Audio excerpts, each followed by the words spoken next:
पण ते मला तुमचे सहकारी दिसतायत समोर आणि मला असं वाटतं की लवकरात लवकर मला त्यांना तिथे बसवलंच या करता आहे की तुमच्यावर लक्ष असलं पाहिजे.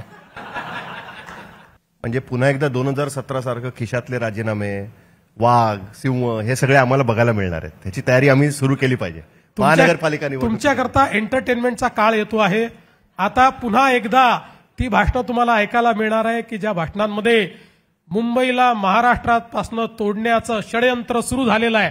इलेक्शन आलं की षडयंत्र सुरू होतं, इलेक्शन संपलं की ते षडयंत्र. राजीनामा पण मी म्हटलं खिशात राजीनामे बऱ्याच गोष्टी आहेत.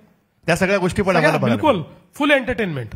खरं तर प्रश्नांची सरबत्ती संपत नाही आणि माझ्याकडे खूप लांब लिस्ट आहे. पण ते मला तुमचे सहकारी दिसतायत समोर आणि मला असं वाटतं की लवकरात लवकर मला त्यांना तिथे बसवलंच या करता आहे की तुमच्यावर लक्ष असलं पाहिजे.